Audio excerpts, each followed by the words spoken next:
Radio Publique Africaine.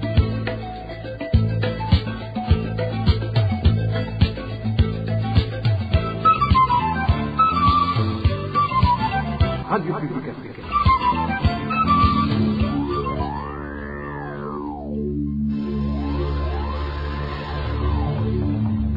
C'est le moment de suivre le journal parlé en français. À la présentation, Éloge Divin, les méchants. Merci d'écouter la Radio Publique Africaine. Bonsoir et bienvenue dans le journal de ce 6 janvier 2026. Tout de suite, les principaux titres.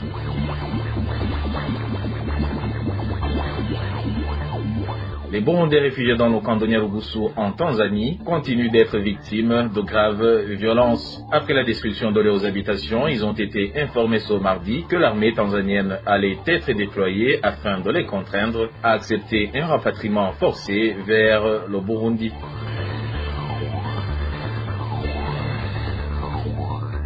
Et si aucune action urgente n'est entreprise, le paludisme risque de décimer la population burundaise. Près de la moitié des Burundais atteints de cette maladie ont été recensés au cours de l'année 2025. Parmi eux, plus de 600 personnes ont perdu la vie.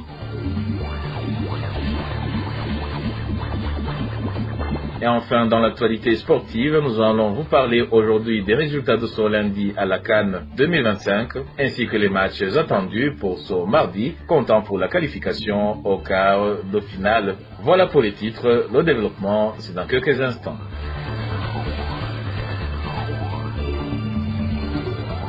Oh bonsoir, démarrons ce journal par la page de sécurité. Une personne a été tuée à coups de machette dans la nuit de ce lundi, en zone Mouyewe de la commune de Moaro. Nous sommes en province de Gitega. La victime a été interceptée par des individus non encore identifiés vers 22 heures, alors qu'elle rentrait de son service commercial. 2 personnes ont été déjà arrêtées pour des raisons d'enquête. Jean-Vianney Nazoué nous en dit plus. Le défunt prénommé Vincent était un employé d'une coopérative agricole dite Touboura et en même temps un commerçant. Il a été lynché à coups de machette la nuit de ce lundi vers 22 heures sur la colline Rusivia de la zone Mouyewe en commune de Mwaro de la province Gitega. Il a été intercepté par des individus non encore identifiés alors qu'il rentrait de son commerce, comme l'indique notre source. Il est non intercepté alors qu'il rentrait du lieu où il exerçait son commerce vers 22 heures. Ils lui ont fait 5 coups de machette. Il était prénommé Vincent, mais j'ignore son nom. Il prestait normalement à la coopérative de Touboura.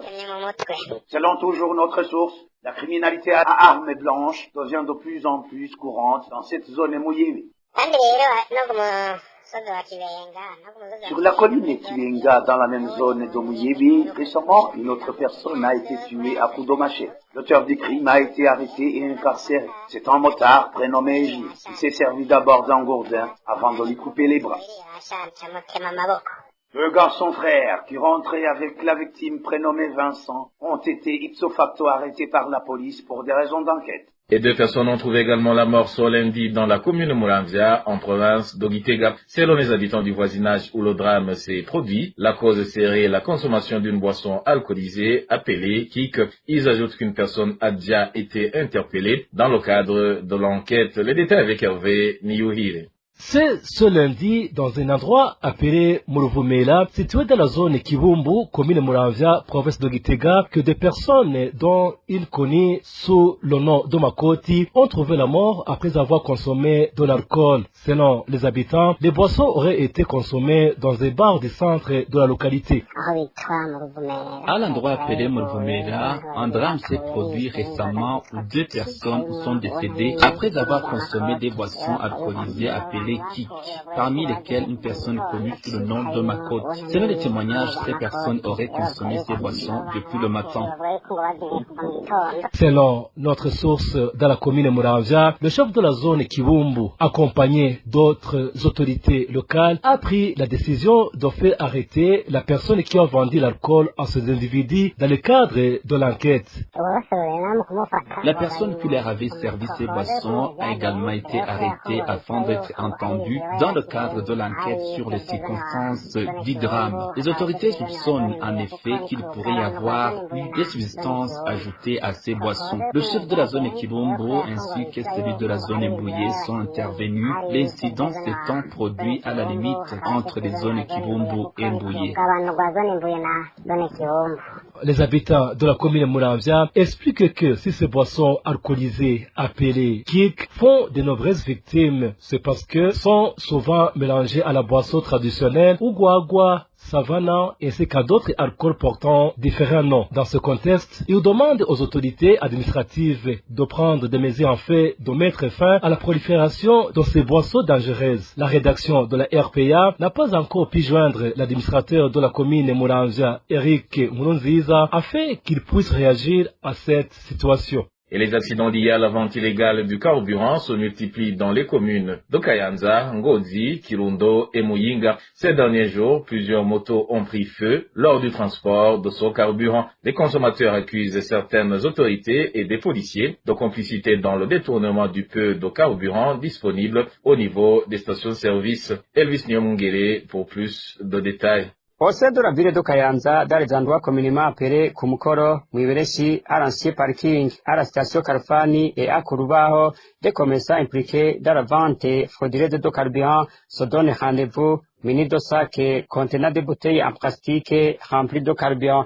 En Ngozi, ce commerce illégal se remarque notamment à Burengo, Nivo, chez Rwanda, Kigarama, Carrière, Muvyegwa, ainsi qu'à la station Karfani.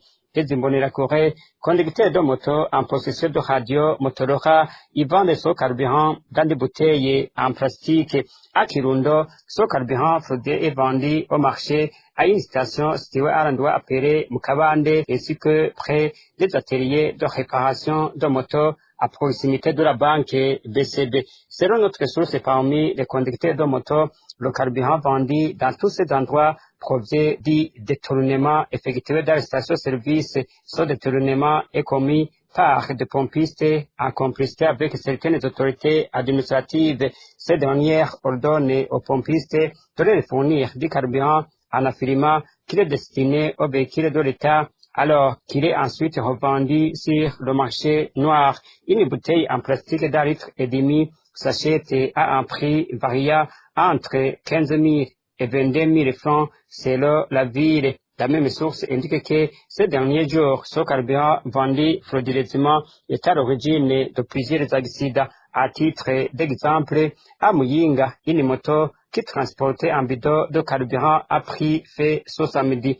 À Masanganzira, en commune Kiremba, une maison dans laquelle du carburant était stocké a récemment brûlé. À Kirundo, une moto a été incendiée après que du carburant a touché la bougie. Même à Kayanza, une moto a été brûlée par le carburant frauduleux qu'elle transportait. Les personnes qui s'en procurent accusent les policiers et certaines autorités administratives de ne rien faire alors qu'ils connaissent tous les endroits où ce carburant est vendu illégalement, précise notre source. Poursuivons ce journal par la page des réfugiés. Le plan du gouvernement tanzanien visant à démolir les habitations des réfugiés burundais du camp de Nyarugusu s'est poursuivi ce mardi dans la zone 12. Les réfugiés dont les maisons ont été détruites peinent à survivre et certains vendent leurs biens pour trouver un abri dans d'autres zones. Plus de détails avec Innocent Valentin, Singlan Habo. La démolition des maisons de réfugiés burundais dans le camp de Nyarugusu en Tanzanie a débuté à la tête de la zone 12 dans l'endroit communément appelé Bata, après la démolition de toutes les maisons de la zone 13 la semaine dernière. Les Burundais qui vivaient déjà dans ces quartiers se retrouvent sans nourriture ni abri. Certains ont même commencé à vendre les tôles qui recouvraient leurs maisons et à les donner à des réfugiés congolais, car la loi ne s'applique pas à eux. Notre source à Nyarugusu rapporte qu'une famille dont la maison a été démolie a reçu l'ordre de s'enregistrer auprès du chef du camp afin d'être inscrite sur la liste des personnes autorisées à rentrer au Burundi. Ils sont arrivés, ont démoli nos maisons et nous ont ordonné de s'enregistrer auprès de Hilary et de rentrer chez nous. Les réfugiés sortent leurs affaires et se sont assis devant la maison avec leurs bagages. Le chef du camp de Nyarugusu, Manjenje Siasa, lors de son discours inaugurant la démolition de la zone 12, a informé les réfugiés qu'il leur a donné 7 jours pour accomplir cette tâche afin qu'ils puissent regagner leur pays. Le chef du camp, Mandjenje Siassa, est resté longtemps introuvable avant de réapparaître caché dans un véhicule aux vitres fumées. Il a déclaré qu'il allait commencer la démolition des maisons et qu'en 7 jours, il aurait fini de nous expulser tous. Le chef du camp de Nyarugusu, Mandjenje Siassa, a informé également les réfugiés burundais que le gouvernement tanzanien était prêt à les renvoyer pacifiquement au Burundi et qu'il disposait de tout le matériel nécessaire, notamment une centaine de grands bus pour mener à bien cette mission. La tristesse et le désarroi dominent désormais la vie quotidienne des réfugiés burundais du camp de Nyarugusu en Tanzanie qui ont assisté à la destruction de leur maison. Une réfugiée de la zone 13 raconte que, lorsqu'il pleut, elle et ses enfants restent exposés et qu'ils n'ont plus accès aux soins de santé car les structures sanitaires ayant été fermées. Reportage signé Digne Karundo. Assise avec ses enfants devant les restes de sa maison démolie, les plus jeunes en pleurent et les autres assis sur les décombres. La tristesse et le désespoir se lisent sur leurs visages. Cette femme explique qu'ils ne savent plus vers qui se tourner. Nous sommes installés ici sans aucune aide. Nous n'avons nulle part où aller et nous recevons aucune assistance. Nous restons ici avec nos enfants, comme vous pouvez le voir, avec nos biens. Et lorsqu'il pleut, nous sommes directement exposés à la pluie. Ils ont brusquement démoli nos maisons.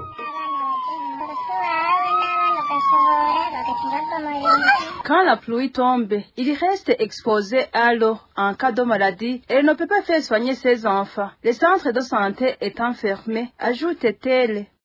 Quand il pleut, les enfants sont exposés à la pluie. Ils prennent froid et tombent malades. Or, les centres de santé sont fermés et nous n'avons nulle part où amener nos enfants pour les soigner. Même l'accès à l'eau nous a été coupé. Comme vous pouvez le constater vous-même, nous n'avons pas eu d'eau depuis longtemps et aujourd'hui, nous sommes obligés d'aller puiser de l'eau dans la rivière. Il appelle le gouvernement tanzanien à leur accorder la tranquillité car ils n'ont nulle part où se réfugier.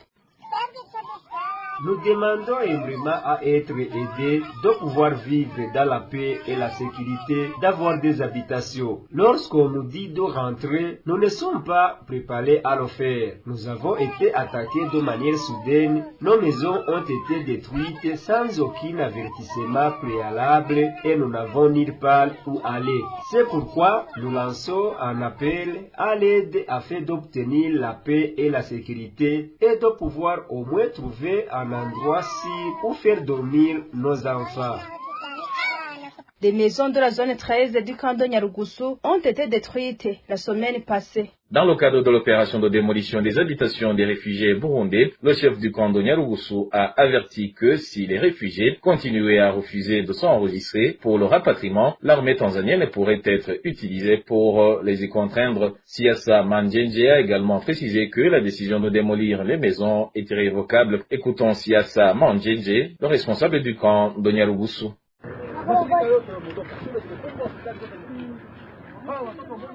Toutes les organisations qui assuraient auparavant une assistance ont suspendu leurs activités. Les écoles ont été fermées, de même que les structures de santé. Ne constatez-vous pas que votre refus persistant d'obtempérer a désormais des conséquences graves, en particulier pour vos propres enfants? Ces enfants sont innocents. Ils constituent l'avenir du Burundi. Ils ne comprennent pas ce qui se passe actuellement. Mais ce sont eux qui subissent directement les effets de vos décisions. Vous, les parents, refusez de quitter les lieux sans mesurer que ce sont vos enfants qui en paient le prix. Nous poursuivrons la démolition de toutes les habitations. Il s'agit d'une première étape.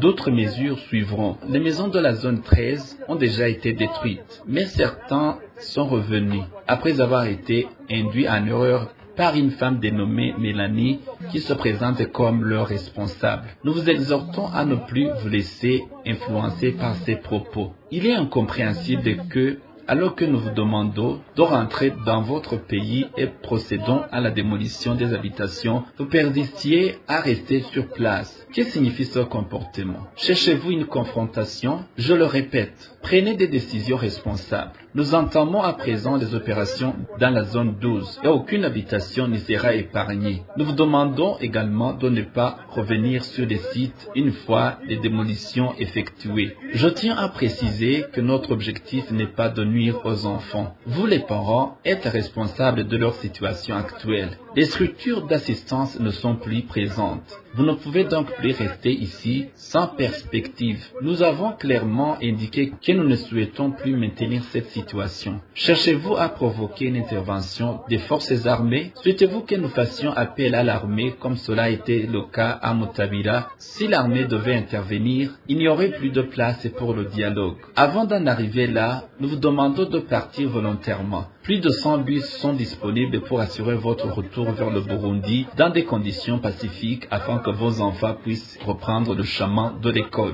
Nous n'avons jamais refusé d'accueillir des réfugiés. Si la situation sécuritaire venait à se dégrader à nouveau dans votre pays, vous pourrez revenir et vous serez accueillis. Toutefois, dans la situation actuelle, vous devez partir. En tant que responsable de ce camp, on m'a proposé de faire intervenir l'armée pour vous contraindre à partir. J'avais refusé en estimant que nous pouvions gérer la situation par des moyens civils. Mais au vu de l'évolution actuelle, je pourrais être amené à reconsidérer cette position.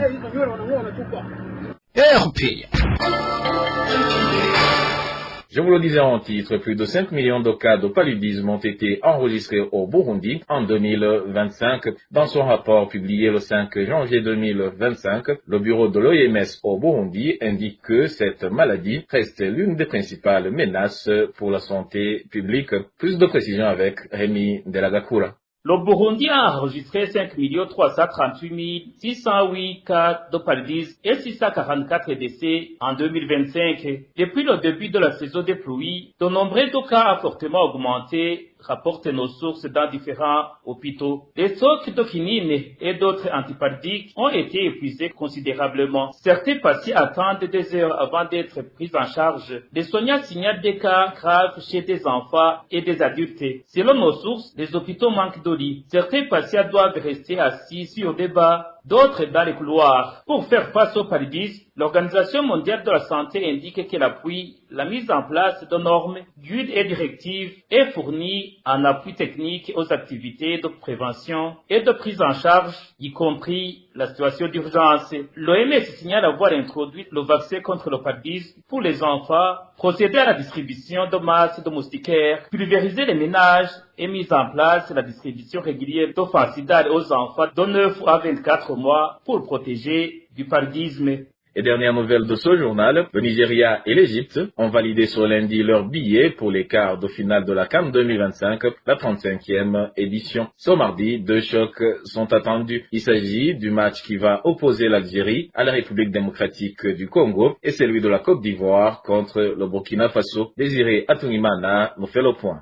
Le match qui va opposer l'Algérie à la République démocratique du Congo est le plus attendu de ce mardi. Ces deux équipes possèdent des joueurs très expérimentés qui sont habitués aux compétitions de haut niveau. Pour le Congo, on peut citer par exemple le capitaine Chancel Memba, Gaël Kakuta, Cédric Bakambu, mais également des binationaux qui ont rejoint leur pays d'origine à l'instar d'Aaron Wan-Bissaka et Axel Touanzebe qui découvrent la Coupe d'Afrique des Nations. En face se trouvent des joueurs comme Riyad Mahrez, Ryan Haït Nouri et Ismaël Benasser et d'autres qui ont l'habitude de jouer chaque semaine des matchs de haut niveau. Difficile de désigner le favori pour ce match. L'autre match de ce mardi opposera la Côte d'Ivoire au Burkina Faso, deux pays voisins. Au football, chaque fois que les pays voisins s'affrontent, le match devient électrique. Et c'est ce qu'on s'attend pour ce match. La Côte d'Ivoire, qui part avec un léger avantage dans son match, compte sur l'expérience des joueurs comme Franck Kessié, Seko Fofana, Evan Dinka, sans oublier la petite de Manchester United, Amad Diallo. Face aux éléphants, le Burkina Faso, qui n'est pas novice dans cette compétition, s'appuiera sans doute sur des joueurs comme Bladi Touré, Issa Kaboré, Dango Ouattara, sans oublier le capitaine Bertrand Traoré, pour piéger les Ivoiriens. Pour les matchs qui ont eu lieu ce lundi, le Nigeria n'a pas forcé pour battre le Mozambique sur un score fleuve de 4-0. Les buts nigériens ont été marqués par Victor Osimhen, qui a marqué un doublé, et les buts d'Ademola Lookman et Adams. L'Égypte a battu très difficilement le Bénin.